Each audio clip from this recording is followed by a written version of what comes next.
Hello and welcome to the session on skepticism.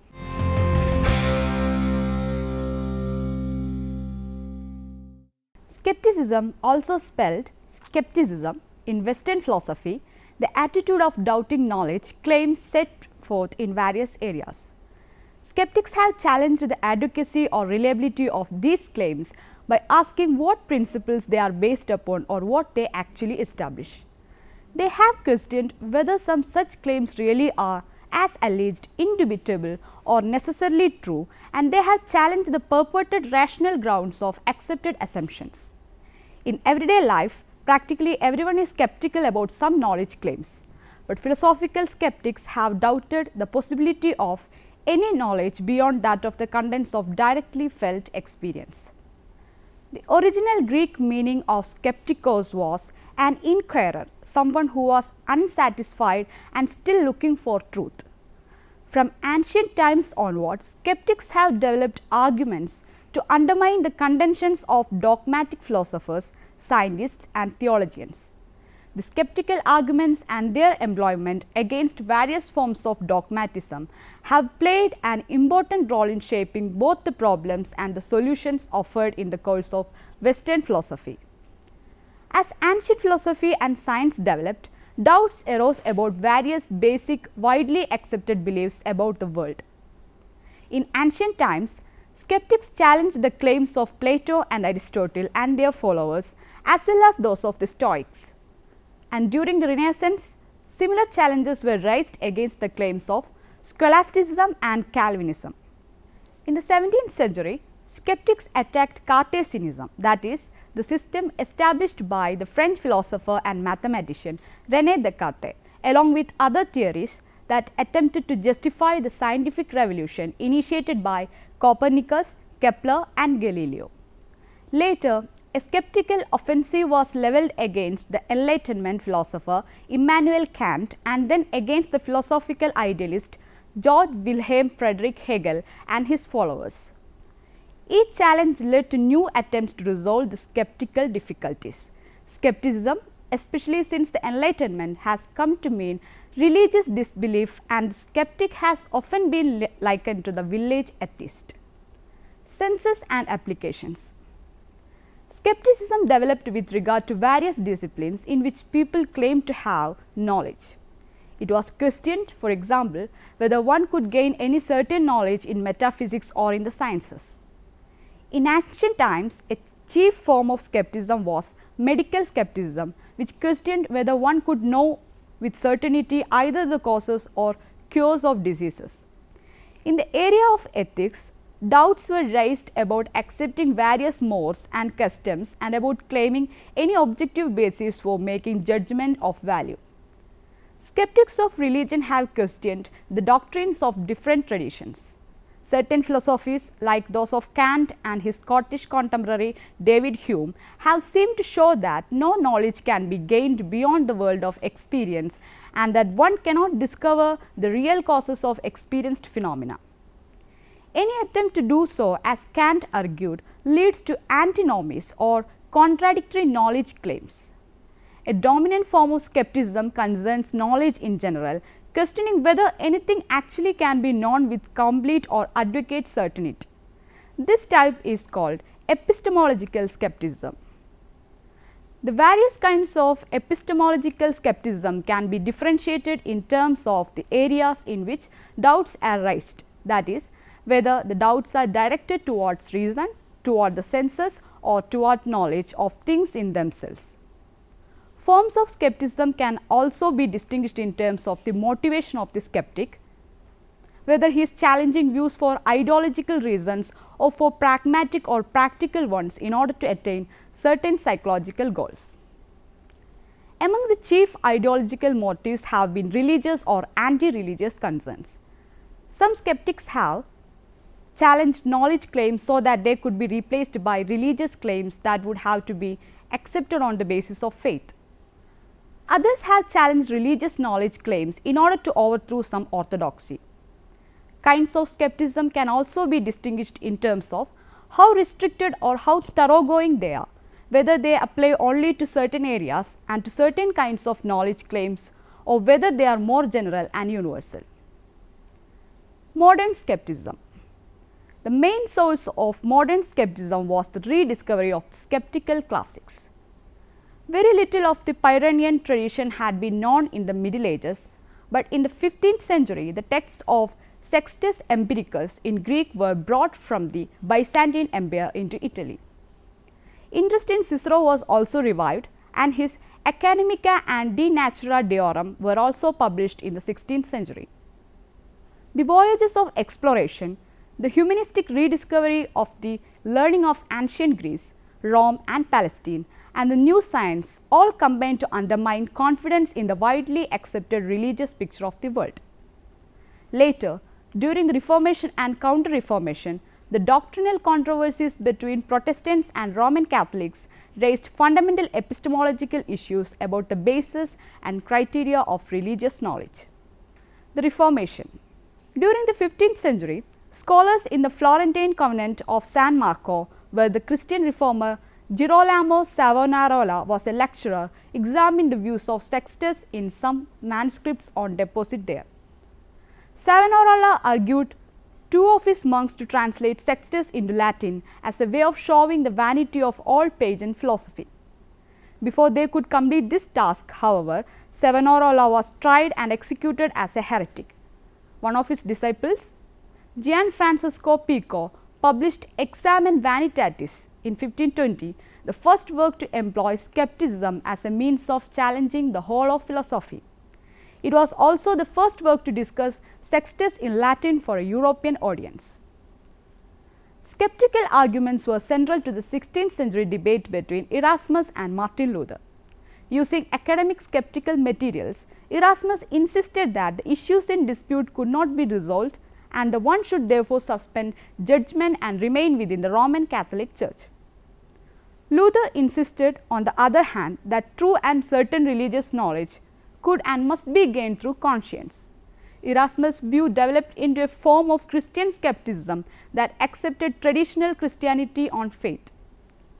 Luther's view, and later that of Calvin, proposed a new criterion, that of inner experience. The Catholics of the Counter-Reformation meanwhile employed Pyrrhonian and academic arguments in an attempt to undermine Luther's criterion. Erasmus' contemporary H.C. Agrippa von Nettesheim, a stormy occult philosopher and physician, employed skeptical arguments against scholasticism, Renaissance naturalism and many other views in order to win people to Roman Catholicism, the true religion. Similarly, the Catholic scholar Gentian Hervart, in the preface to his 1569 translation of Sextus, saw skeptical arguments as the definitive answer to Calvinism and the way to true Christianity. This new concern with skepticism was given a general philosophical formulation in the 16th century by Michel de Montaigne and his cousin Francisco Sanchez.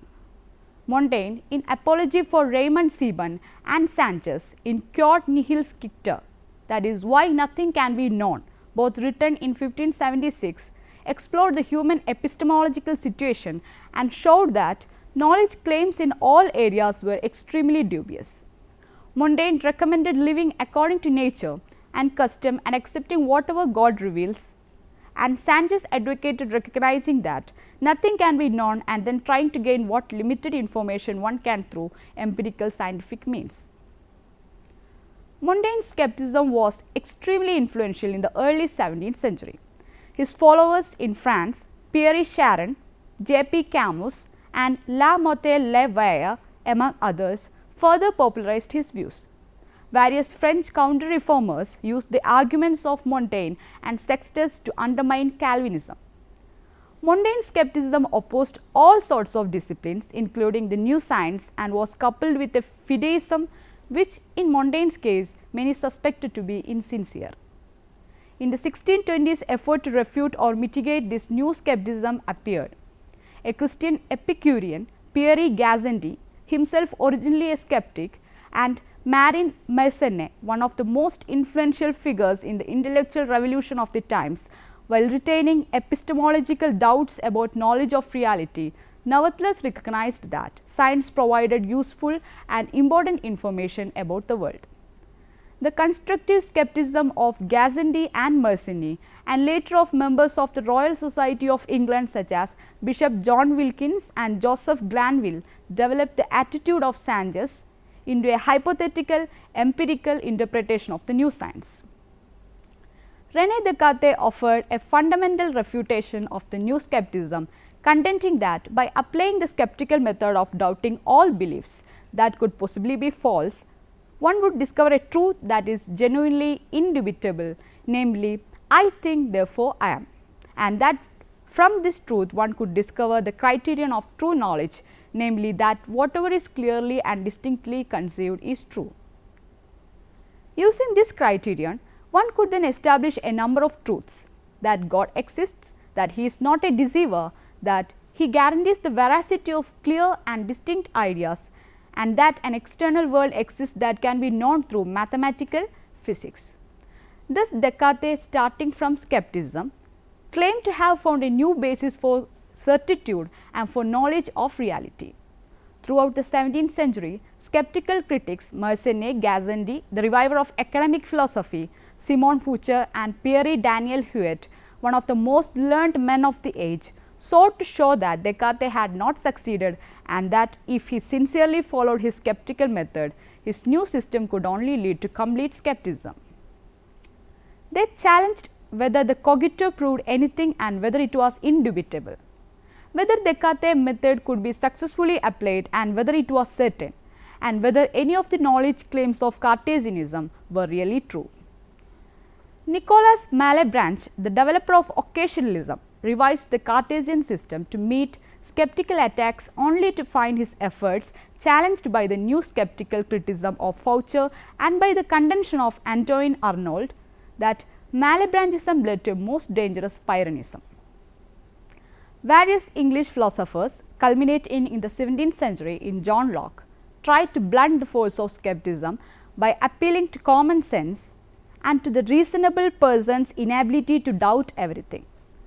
They admitted that there might not be sufficient evidence to support knowledge claims extending beyond immediate experience.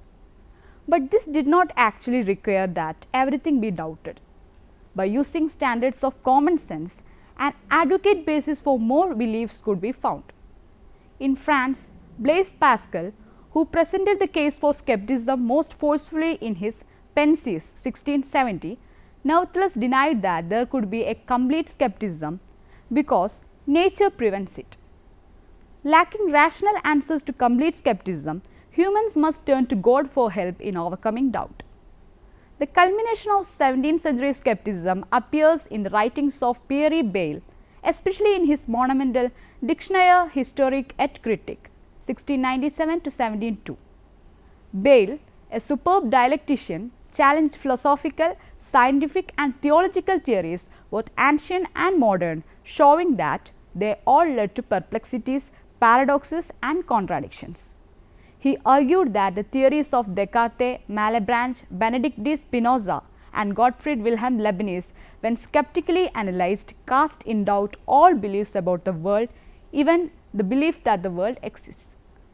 Bayle skillfully employed skeptical arguments about such things as sense information, human judgments, logical explanations and the criteria of knowledge in order to undermine confidence in human intellectual activity in all areas. He suggested that humans should abandon rational activity and turn blindly to faith and revelation. They can therefore only follow their conscience without any criterion for determining true faith. Bayle showed that the various conceptions of religious knowledge were so implausible that even the most heretical views such as Manichaeism and atheism made more sense. As a result, Bayle's work became the arsenal of the Enlightenment in the 18th century, and he was regarded as a major enemy of religion. Although Bayle indicated in later works that he did hold some positive views, he presented no answers to his skepticism. There is still much scholarly debate as to what his actual position was. Most 18th century thinkers gave up the quest for metaphysical knowledge after imbibing Bayle's arguments. The Irish bishop George Berkeley, an empiricist and idealist, fought skeptical doubts by identifying appearance and reality and offering a spiritualistic metaphysics. He was immediately seen as just another skeptic, however, since he effectively denied the existence of a world beyond experience. Bayle's chief 18th century successor was David Hume. Combining empirical and skeptical arguments, Hume asserted that neither inductive nor deductive evidence can establish the truth of any matter of fact. Knowledge can consist of intuitively obvious matters or demonstrable relations of ideas, but not of anything beyond experience. The mind can discover no necessary connections within experience nor any root causes of experience. Beliefs about the world are based not upon reason or evidence, nor even upon appeal to the uniformity of nature, but only on habit and custom. Beliefs cannot be justified. Belief that there is an external world, a self and a God is common, but there is no adequate evidence for it. And although it is natural to hold these convictions, they are inconsistent and epistemologically dubious. Philosophy would render us entirely Pyrrhonian, Hume declared, were not nature too strong for it. The beliefs that a person is forced to hold enable him to describe the world scientifically, but when he tries to justify them, he is led to complete skepticism. Before he goes mad with doubts, however, nature brings him back to common sense, to unjustifiable beliefs. Hume's fideism was a natural rather than a religious one. It is only animal faith that provides relief from complete doubt. The religious context of skepticism from Montaigne to Bayle had thus been removed, and humanity was left with only its natural beliefs, which might be meaningless or valueless. The French Enlightenment philosophers, the philosophies built upon their skeptical readings of Locke and Bayle and on their interpretation of Berkeley as a radical skeptic. While they produced vast amounts of new knowledge, they also placed alongside this a skepticism about whether one could ever establish knowledge of an external reality. Perhaps the most skeptical of the philosophers was the great French mathematician Condorcet (1743–94), who held that mathematics, physics and moral philosophies were all merely probable. He also raised the possibility that the mental faculties by which people judge their knowledge might change over time, and hence that what is judged true today might not be judged true tomorrow. The central themes in Hume's skeptical analysis, the basis of induction and causality, knowledge of the external world and the self, proofs of the existence of God, became the key issues of later philosophy. Hume's contemporary, Thomas Reid, hoped to rebut Hume's skepticism by exposing it as the logical conclusion of the basic assumptions of modern philosophy from Descartes onward. Such disastrous assumptions, he urged, should be abandoned for commonsensical principles that have to be believed. As Hume and Kant saw, however, Reid had not answered Hume's skepticism, but had only sidestepped it by appealing to common sense. This provided neither a theoretical basis for belief nor a refutation of skeptical arguments. Kant saw that Hume had posed a most fundamental challenge to all human knowledge claims. To answer him, it had to be shown not that knowledge is possible, but how knowledge is possible. Kant combined a skepticism toward metaphysical knowledge with the contention that certain universal and necessary conditions are involved in having experience and describing it. In terms of these conditions, it is possible to have genuine knowledge about the forms of all possible experience and about the categories in which all experience is described. Any effort to apply these categories beyond possible experience, however, leads to contradictions and skepticism. Thus, it is not possible to know about things in themselves or about the ultimate causes of experience. Although Kant thought that he had answered the challenge of skepticism, some of his contemporaries saw his philosophy as commencing a new skeptical era. G. E. Schulze, a notable critic of Kantianism, insisted that on Kant's theory, no one could know any objective truths about anything. He could only know the subjective necessity of his own views. The Jewish critic Salomon Maimon contended that though there are such things as priori concept, that is, concept that can be known independently of experience, their application to experience is always problematical, and whether they apply can be determined only through experience itself. Hence, the possibility of knowledge can never be established with certainty.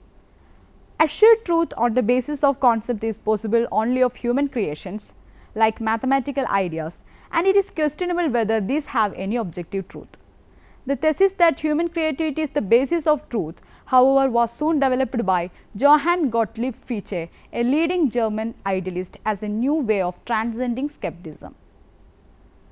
Another skeptical critic of Kant, Johann Georg Hamann, saw in Hume's and Kant's work a new basis for fideism.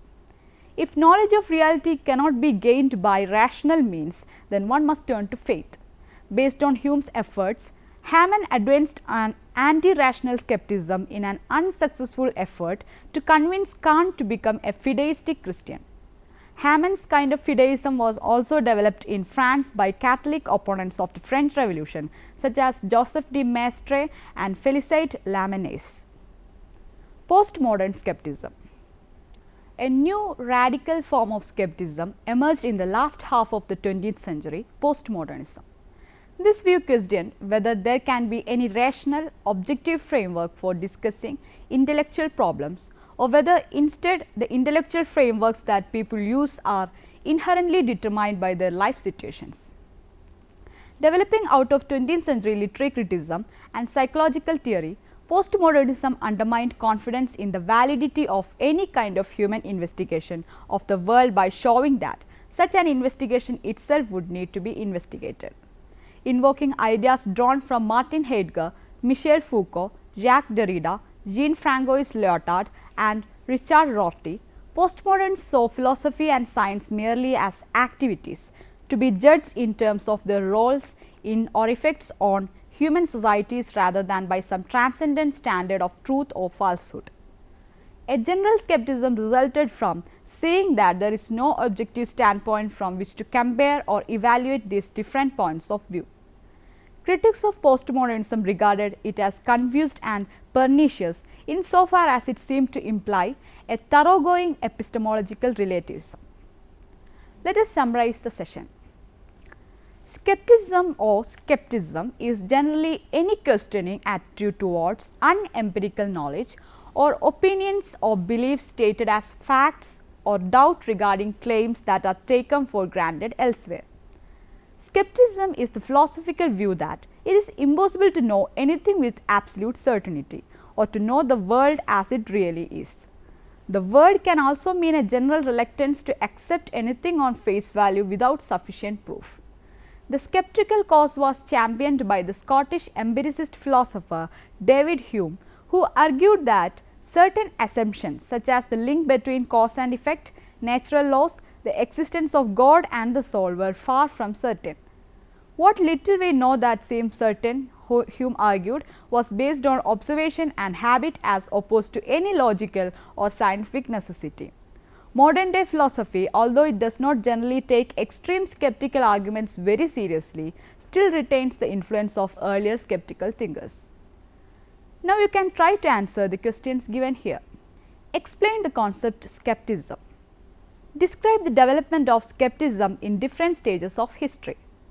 Illustrate the views of David Hume on skepticism. What is epistemological skepticism? What are the views of René Descartes on skepticism? How modern skepticism emerged as a philosophy? What are the 17th century developments of skepticism? Detail out the features of postmodern skepticism. Hope that you may go through the reference books for further reading. Skepticism in the Catholic Encyclopedia, written by L. Walker, published by Robert Appleton Company, 1912. Sextus Empiricus against the musicians, written by D. D. Graves, published by University of Nebraska Press. The Skeptic Way, Sextus Empiricus's Outlines of Pyrrhonism, translated with introduction and commentary, written by B. Mates, published by Oxford University Press in 1996. Doing Without Objective Values, Ancient and Modern Strategies, in M. Scofield, edited, Norms of Nature, written by J. Annas, published by Cambridge University Press. The Toils of Skepticism, written by J. Barnes, published by Cambridge University Press in 1990. Pyrrho, His Antecedents and His Legacy, written by R. Bate, published by Oxford University Press in 2000. Thank you for watching this program. We can meet again with another topic soon. Have a nice day.